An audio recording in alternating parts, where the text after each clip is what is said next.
नमस्कार,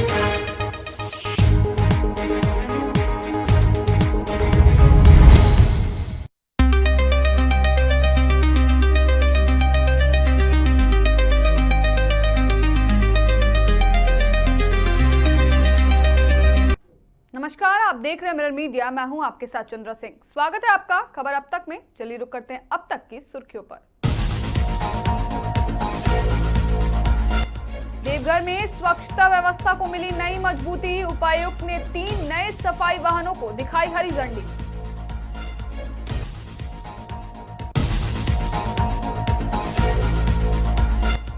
रांची में भाजपा प्रदेश पदाधिकारियों की बैठक संपन्न। संगठनात्मक कार्यों और आगामी कार्यक्रमों पर हुई चर्चा।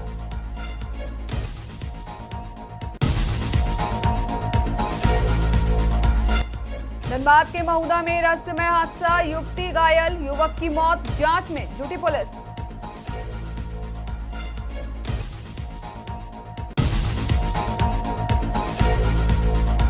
अवैध लोहा कटाई से बीसीसीएल की संपत्ति पर खतरा, बंद रोपवे बना चोरों का निशाना।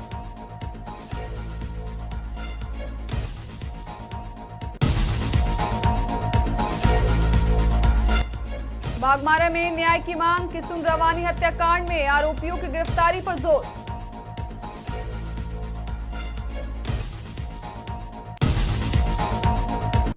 अब खबरें विस्तार से। देवघर जिले में स्वच्छता और कचरा प्रबंधन व्यवस्था को और अधिक प्रभावी बनाने के उद्देश्य से जिला प्रशासन ने 3 नए सफाई वाहनों को शामिल किया है। आज समाहरणालय परिसर से उपायुक्त सौरभ कुमार भुवानिया ने इन वाहनों को हरी झंडी दिखाकर रवाना किया। इस अवसर पर उपायुक्त ने कहा कि स्वच्छ वातावरण और बेहतर सफाई व्यवस्था प्रशासन की प्राथमिकता है। नए वाहनों के संचालन से शहर और ग्रामीण क्षेत्रों में घर घर कचरा संग्रहण तथा उसके निष्पादन कार्य में तेजी आएगी। इससे जिले में चल रहे स्वच्छता अभियान को भी नई मजबूती मिलेगी। उपायुक्त ने संबंधित अधिकारियों को वाहनों के प्रभावी उपयोग और सफाई कार्यों की नियमित निगरानी सुनिश्चित करने का निर्देश दिया। साथ ही आम नागरिकों से भी स्वच्छता बनाए रखने और कचरे के उचित निस्तारण में सहयोग करने की अपील की। जिला प्रशासन का मानना है कि 3 नए वाहनों के जुड़ने से कचरा प्रबंधन व्यवस्था में सुधार होगा और स्वच्छ देवघर के लक्ष्य को हासिल करने में मदद मिलेगी।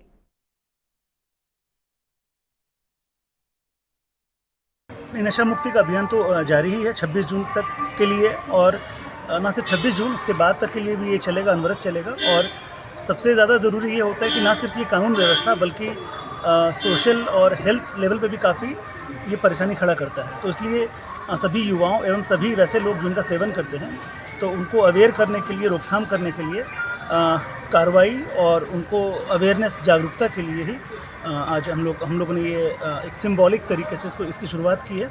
और हम लोग चाह रहे हैं कि 26 जून आते आते हम लोग बहुत ही अलग अलग स्कूलों में, कॉलेजेस में, हेल्थ इंस्टीट्यूशंस में, CHC PSC वगैरह में जाके इसका और व्यापक तरीके से हम लोग प्रचार। भारतीय जनता पार्टी के प्रदेश कार्यालय में प्रदेश अध्यक्ष आदित्य साहू की अध्यक्षता में प्रदेश पदाधिकारी की बैठक आयोजित की गई। बैठक में संगठन महामंत्री कर्मवीर सिंह, नेता प्रतिपक्ष बाबूलाल मरांडी सहित सभी प्रदेश पदाधिकारी मौजूद रहे। बैठक के बाद मीडिया से बातचीत करते हुए प्रदेश महामंत्री अमर कुमार बावरी ने बताया कि राष्ट्रीय नेतृत्व के निर्देशानुसार अब प्रत्येक माह की 15 तारीख को प्रदेश पदाधिकारी की बैठक आयोजित की जाएगी। उन्होंने कहा कि बैठक में संगठन द्वारा किए गए कार्यों की समीक्षा की गई तथा आगामी कार्यक्रमों की रूपरेखा पर चर्चा हुई। SIR के मुद्दे पर अमर कुमार बावरी ने कहा कि भाजपा ने अपने जिलों में प्रशिक्षण कार्यक्रम पूरा कर लिया है, जबकि सरकार की ओर से यह प्रक्रिया अभी भी पूरी नहीं हुई है। उन्होंने कहा कि बूथ स्तर तक SIR को प्रभावी ढंग से लागू कराना पार्टी की प्राथमिकताओं में शामिल है। वहीं राज्यसभा चुनाव को लेकर उन्होंने दावा किया कि भाजपा का प्रत्याशी पूर्ण बहुमत के साथ जीत दर्ज करेगा। कांग्रेस के बयान पर प्रतिक्रिया देते हुए उन्होंने कहा कि यदि कांग्रेस के पास पर्याप्त संख्या बल है तो उसे किसी प्रकार की चिंता नहीं होनी चाहिए।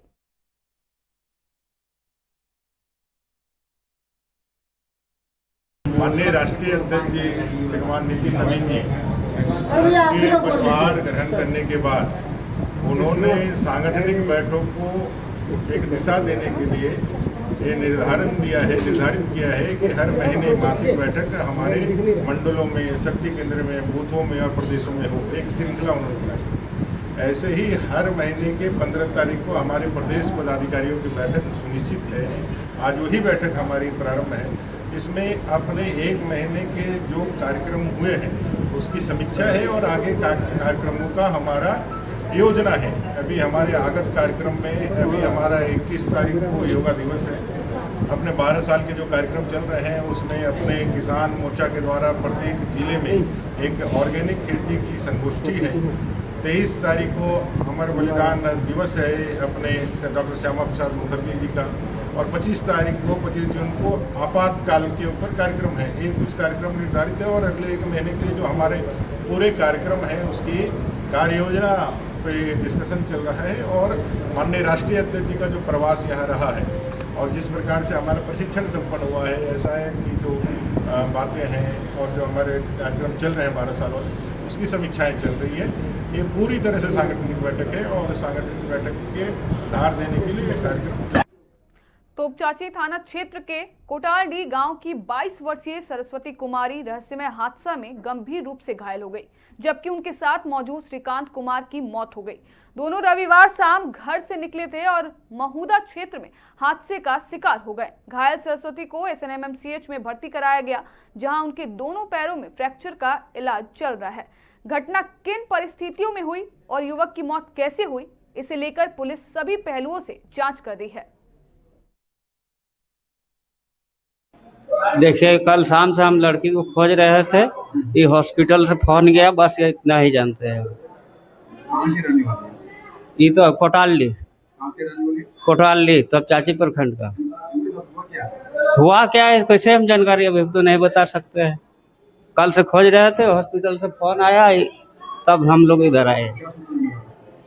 सुंदर हॉस्पिटल में क्या हुआ था इसके साथ पता नहीं, हम कैसे बता सकते हैं।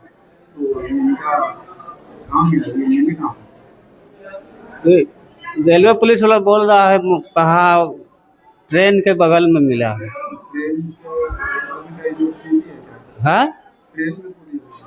पता नहीं है, वो तो बोल रहा है। तो हम लोग बैठे थे तो नींद लग गया। कोई लड़का था इसका साथ, दोस्त नहीं, लवर होगा। दोनों घर से हाँ, कुछ बोल के नहीं निकले थे। हम लोग रात भर खोजते रहे। कल रात से लड़की गए? हाँ। लड़की कहाँ से करना? कोटाली तब चाची प्रखंड। तब चाची।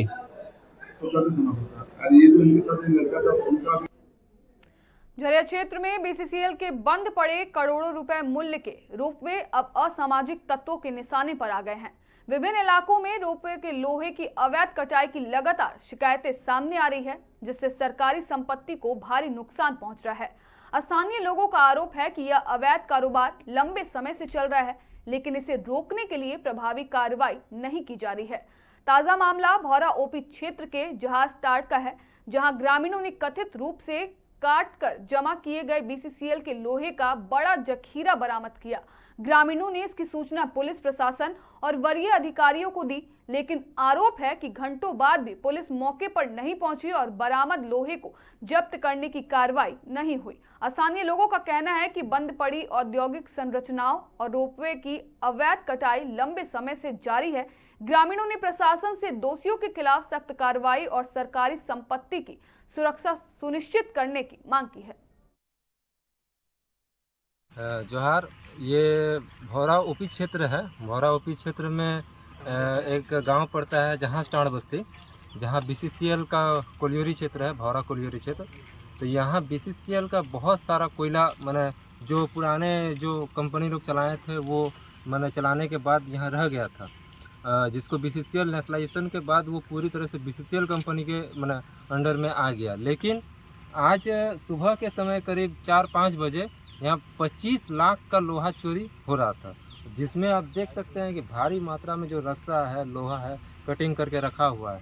तो हम लोगों ने आकर के जब्त किया। उसके बाद मैंने DSP को फ़ोन किया, डीएसपी साहब ने थाना प्रभारी को बोला, फिर मैंने एसएसपी को फ़ोन किया, एसएसपी साहब ने थाना प्रभारी को बोला, फिर मैंने कंट्रोल रूम रांची, दिल्ली सब जगह कॉल किए और कॉल करने के बाद अभी तक इस मामले में थाना प्रभारी द्वारा संज्ञान नहीं लिया गया है। थाना प्रभारी सिविल ड्रेस में सुबह में आए थे और आ करके सब ग्रामीणों को धमकी दे करके गए हैं और एक ग्रामीण से उनका बहसा बहसी झगड़ा हो गया था। वो बोले हैं कि पटक के मारेंगे तुम लोग को, बहुत ज़्यादा हीरो बनता है, सारा लोहा चोरी का केस तुम लोग के ऊपर डाल देंगे और देखते हैं तुम लोग को कौन बचा। हम लोग का जान को अगर किसी तरह का कोई खतरा होता है या हम लोग को झूठा केस में फंसाया जाता है तो इसका जिम्मेवार भौरा ओपी प्रभारी। निचितपुर गडेरिया फुटबॉल मैदान में सोमवार को ग्रामीणों और कांग्रेस समर्थित लोगों की बैठक आयोजित की गई। बैठक का नेतृत्व मोहलीडीह पंचायत के मुखिया मोहम्मद आजाद और जिला परिषद सदस्य इस्त्रफिल लाला ने किया, जिसमें बड़ी संख्या में ग्रामीण और कांग्रेस कार्यकर्ता शामिल हुए। बैठक में ग्रामीणों ने 20 मई को बांसजोड़ा बस्ती में हुई हिंसक झड़प और कांग्रेस कार्यकर्ता किसून रवानी की हत्या के आरोपियों की शीघ्र गिरफ्तारी की मांग की। उनका आरोप है कि नामजद आरोपी अब भी खुलेआम घूम रहे हैं, जबकि पुलिस ने अब तक कार्रवाई नहीं की है। मुखिया मोहम्मद आजाद ने आरोप लगाया कि बाहरी लोगों के कारण बस्ती का माहौल बिगड़ा और इसी दौरान किसून रवानी की गोली लगने से मौत हुई। वहीं जिला परिषद सदस्य इस्त्रफिल लाला ने हत्याकांड के आरोपियों की गिरफ्तारी की मांग करते हुए मामले की निष्पक्ष जांच की आवश्यकता बताई। ग्रामीणों ने चेतावनी दी है, यदि जल्द कार्रवाई नहीं हुई तो वे आंदोलन तेज करने को बाध्य होंगे। पुलिस की ओर से मामले की जांच फिलहाल जारी है।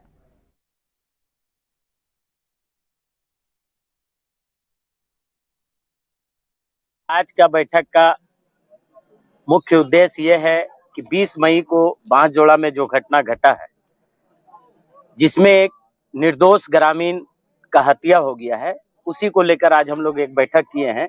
बैठक करने का मुख्य उद्देश्य ये है कि अभी तक जो किशुन रवानी का हत्यारा है, प्रदीप महतो और आपका हीरालाल महतो, ये सब बेखौफ होकर क्षेत्र में घूम रहा है। तो कहीं ना कहीं प्रशासन अभी सुस्त हो गई है, इसलिए हम लोग प्रशासन का नजर खोलने के लिए ये बैठक रखे हैं और ये बैठक रख के हम लोग प्रशासन को ये चेतावनी देना चाहते हैं और ये आगाह कर देना चाहते हैं कि हम लोग ग्रामीण सब एक हैं और हमारे ग्रामीण का हत्या हुआ है। ग्रामीण हम लोग किसी भी कीमत में चुप नहीं बैठने वाले हैं। किशोर रवानी जी जो हमारे बुजुर्ग थे, उनकी मौत हो जाती है गोली लगने से और सभी को पता है कि बांसजोड़ा बस्ती में आजसू के कुछ लोग बाहर से आए हुए थे, तभी यह घटना घटी है।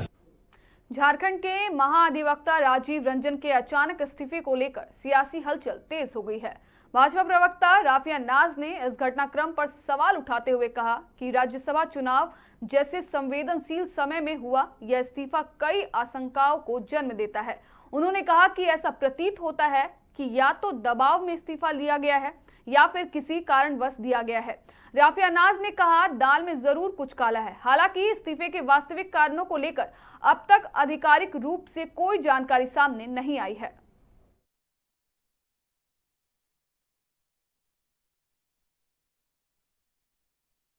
देखिए, झारखंड में आजकल जो चल रहा है वो कार्य के दम पे या फिर कार्य के प्रदर्शन के दम पे पद ना तो दिया जाता है ना तो इस्तीफा लिया जाता है। यहाँ पे सत्ता का पावर और सत्ता का जोर चल रहा है झारखंड में।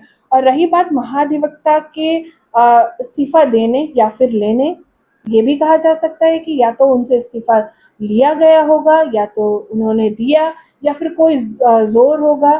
कुछ ना कुछ तो गड़बड़ है और गड़बड़ जनता के सामने स्पष्ट रूप से दिख रहा है और जनता भली भांति समझती है कि यहाँ पे सत्ताधारियों का और सत्ता का जोर चल रहा है। और जिस तरीके से भी राज्यसभा का चुनाव चल रहा है और राज्यसभा के चुनाव के बीच में जिस तरीके से प्रेशर बना करके उनसे इस्तीफा या तो दिलवाया गया है या तो लिया गया है, तो इससे साफ तौर पे जाहिर होता है स्पष्ट। फिलहाल के लिए इतना ही। बाकी तमाम खबरों के लिए बने रहें मिरर मीडिया के साथ।